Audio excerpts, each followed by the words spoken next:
Cancer সেরে যায়, cancer সারিয়ে দেওয়া সম্ভব, ক্যান্সারের চিকিৎসা করে রোগীকে সম্পূর্ণ সুস্থ করা সম্ভব, এ কথা আমি বারবার বলে আসি। কিন্তু এ কথা অস্বীকার করার উপায় নেই যে ক্যান্সার যেমন একটা জটিল রোগ, তার চিকিৎসাও জটিল চিকিৎসা।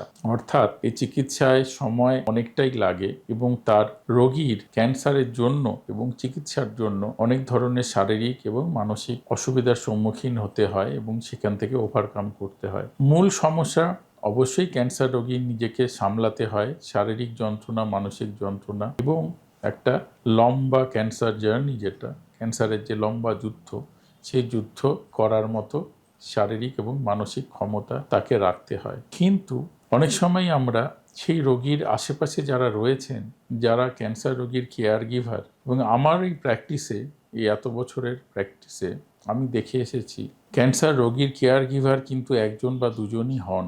হয়তো রোগীর চিকিৎসার সময় 4 জন, 5 জন, 6 জন, 10 জন লোক আসেন, হয়তো পাড়ার প্রতিবেশী, আত্মীয় স্বজন অনেকজনই আসেন সাহস যোগাতে, সেটাও খুব জরুরি, পাশে দাঁড়ানো অত্যন্ত জরুরি। কিন্তু কেয়ার গিভার বলতে যেটা বোঝায়, মানে যিনি সারাক্ষণ ক্যান্সার রোগীর সাথে রয়েছেন, তার সেবা যত্ন করছেন এবং তাকে নিয়ে চিন্তা করছেন, তার সুস্থতার চিন্তা করছেন, তার মানসিক সুস্থতার চিন্তা করছেন এবং অর্থনৈতিক চিন্তা করছেন এবং পারিপার্শ্বিক এবং সামাজিক সমস্যাগুলো সামলাচ্ছে, অর্থাৎ তার কেয়ার গিভার। তার কথা আমরা অনেক সময় ভুলে যাই। এই ক্যান্সার কেয়ার গিভার সাধারণত খুব নিকট আত্মীয় পরিজন হন, স্বামী, স্ত্রী, সন্তান, বাবা মা অথবা ভাই বোন, এবং এদেরও কিন্তু মানসিক সুস্থতার দিকে এবং তারা যাতে ড্রেইন না হয়ে যান, তারা যাতে মেন্টালি এক্সস্টেড না হয়ে যান, মানসিকভাবে বিপর্যস্ত না হয়ে যান, সেটা অত্যন্ত জরুরি। ক্যান্সার রোগীর যারা কেয়ার গিভার, যারা সেবায় নিয়োজিত আছেন, তাদেরও নিজেদের সুস্থ রাখার জন্য শারীরিক এবং মানসিকভাবে একটু প্রচেষ্টা করা উচিত এবং তাদেরও চেষ্টা করা উচিত যে ভুলে না গিয়ে, যে শত দুশ্চিন্তা সত্ত্বেও তিনিও একজন মানুষ এবং তারও রিল্যাক্সেশনের বা এন্টারটেনমেন্টের অধিকার রয়েছে। এর মধ্যে অন্যায় কিছু নেই যদি একজন ক্যান্সার কেয়ার গিভার নিজের জন্য দিনে কিছুটা টাইম বের করে নেন, রোগীকে সেবা যত্ন করার মাঝেও নিজের জন্য কিছুটা সময় বের করে নেন, নিজের আনন্দের জন্য কিছুটা সময় বের করে নেন, নিজের এন্টারটেনমেন্টের জন্য কিছুটা সময় বের করে নেন। যদি তিনি একটা সিনেমা দেখতে যান, তিনি শত বাধা, মানসিক বাধা সত্ত্বেও, অনেক সময় মানসিক বাধা থাকে যে বাড়িতে আমার পরিজন, তিনি ভালো করে খেতে পারছেন না, কিন্তু আমার কি ভালো করে খাওয়া উচিত, ভালো মন্দ খাওয়া উচিত। বিশ্বাস করুন, এতে দোষের কিছু নেই, কেননা আপনি সুস্থ থাকলে আপনার রোগী সুস্থ থাকবে। আপনি মানসিকভাবে যদি সুস্থ থাকেন, পজিটিভ থাকেন, তবেই আপনি রোগীকে মানসিকভাবে পজিটিভ এবং সুস্থ রাখতে পারবেন। তাকে উজ্জীবিত করতে হবে, কিন্তু নিজে যদি হতাশায় ডুবে যান, ডিপ্রেশনে ডুবে যান, তাহলে কিন্তু আপনি ক্যান্সার রোগীকে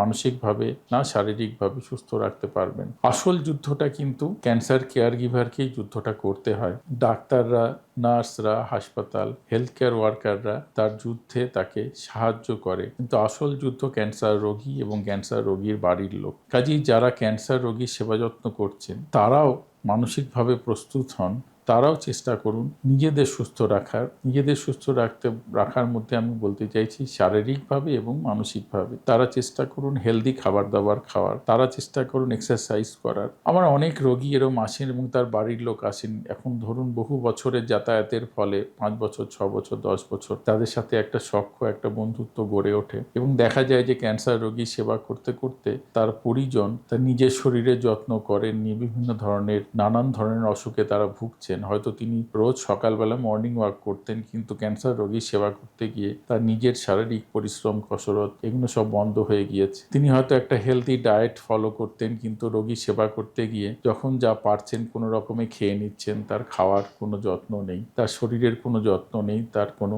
শারীরিক পরিশ্রম নেই।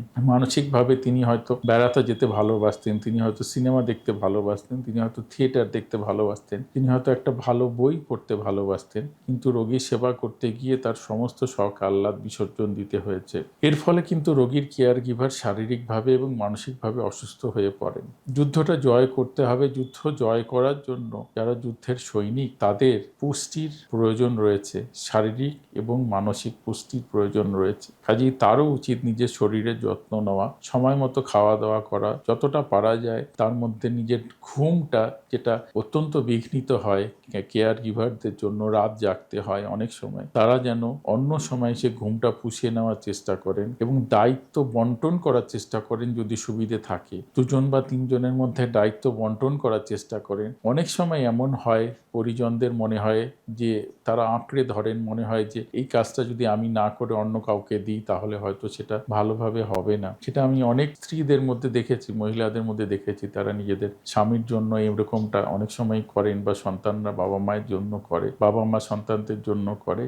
যে সেটা কিন্তু নয়, দায়িত্ব বন্টন করতে হবে, কেননা আপনার নিজেকেও সুস্থ থাকতে হবে। দায়িত্ব বন্টন করার চেষ্টা করুন, যে দায়িত্বটা আপনি নির্দ্বিধায় বন্টন করতে পারেন সেই কাজের দায়িত্বটা বন্টন করুন। নিজের জন্য সময় বের করুন, ভালো বই পড়ার ইচ্ছে থাকলে বই পড়ুন, সিনেমা দেখার হতে থাকলে সিনেমা দেখুন। নিজের জন্য সময় ব্যয় করে নিজের এন্টারটেনমেন্টের জন্য একটু সময় দিনের মধ্যে ব্যয় করেন। তার মধ্যে গিল্টি ফিলিং হওয়ার কোনো কারণ নেই, তার মধ্যে দোষের কিছু নেই, এবং নিজে সুস্থ থাকার চেষ্টা করুন। তাহলেই আপনি আপনার পরিজন ক্যান্সার রোগীকে সুস্থ রাখতে পারবেন।